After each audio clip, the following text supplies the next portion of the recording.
ఒకసారి కృష్ణుడు, బలరాముడు, గోపబాలురు అంతా కలిసి గోవులను మేపడానికని వెళ్తారు. వాళ్ళ దగ్గర కొన్ని వేల గోవులుండేవట. ఒక్కో గోవుకి ఒక్కో పేరుండేదట. గౌతమి, గంగ, భాగీరథి, సుధాజలరాశి, మేఘబాలిక, చింతామణి, సురభి, భారతి, ధరిత్రి, మందాకిని, శ్రీ మహాలక్ష్మి, శుభాంగి. అలా కృష్ణుడు ఏ పేరు పిలిస్తే ఆ పేరు గల గోవు ఎంత దూరంగా ఉన్నా పరుగున వచ్చి కృష్ణుడు ముందు నుంచునేదట. అలా గోవులన్నీ మేతమేస్తూ ఉంటే ఈ గోపబాలురంతా వచ్చి బలరాముడితో అంటున్నారు, బలరామ, ఇక్కడ దగ్గరలో ఒక తోట ఉంది. ఆ తోట నిండా తాటి చెట్లుంటాయి. ఆ తాటి చెట్లకు తాటి పండ్లు చాలా రుచిగా ఉంటాయి. మనందరం వెళ్ళి తిందామని.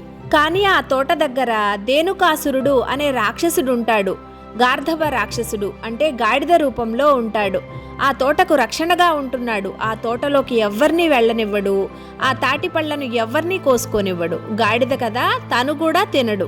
గోపబాలురంతా అడగడంతో సరే అని బలరాముడు అందరినీ తీసుకుని ఆ తోటలోకి వెళ్తాడు.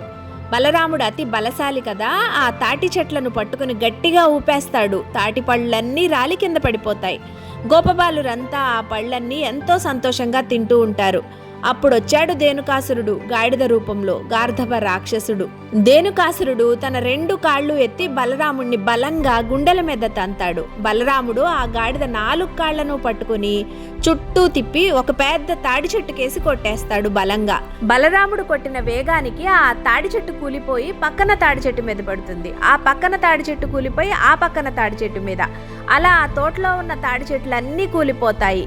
ధేనుకాసురుడు, ఈ గాడిద రాక్షసుడు చచ్చి కింద పడిపోతాడు. అంత బలశాలి బలరాముడు. దానితో ధేనుకాసురుడి బిడ్డలైన పిల్ల గాడిద రాక్షసులన్నీ ఒకేసారి బలరాముడి మీదకి వచ్చేస్తాయి. బలరాముడు వాటన్నిటిని క్షణంలో చంపేస్తాడు. అలా ధేనుకాసుర వధ జరుగుతుంది బలరాముడి వల్ల.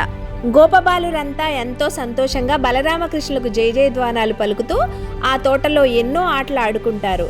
వాళ్ళాడే ఆటలు దాగుడు మూతలు, పరుగు పందాలు, కోతుల్లా చెట్లెక్కడం, మట్టితో బొమ్మలు చేయడం, వేణువు ఊదడం, పక్షుల శబ్దాలు అనుకరించడం, గంతులు పెట్టడం, గోవుల వెంట దూడల తోకలు పట్టుకుని పరుగులు తీయడం, ఆకులతో కిరీటాలు చేసుకోవడం, ఒకళ్ళనొకళ్ళు ఆట పట్టించుకోవడం, నెమళ్లలా నాట్యం చేయడం, యమునా నదీ తీరంలో నీళ్లు ఒకళ్ళ మీద ఒకళ్ళు చల్లుకోవడం, ఇలాంటి ఆటలు ఆడతారు. ఒక పుష్పపు రేకుల్లా గోపబాలురంతా చుట్టూ కూర్చుంటే కృష్ణుడు మధ్యలో ఒక కర్ణికలా ఉండి మురళి వాయిస్తూ అందర్నీ సమ్మోహితుల్ని చేసేవాడట.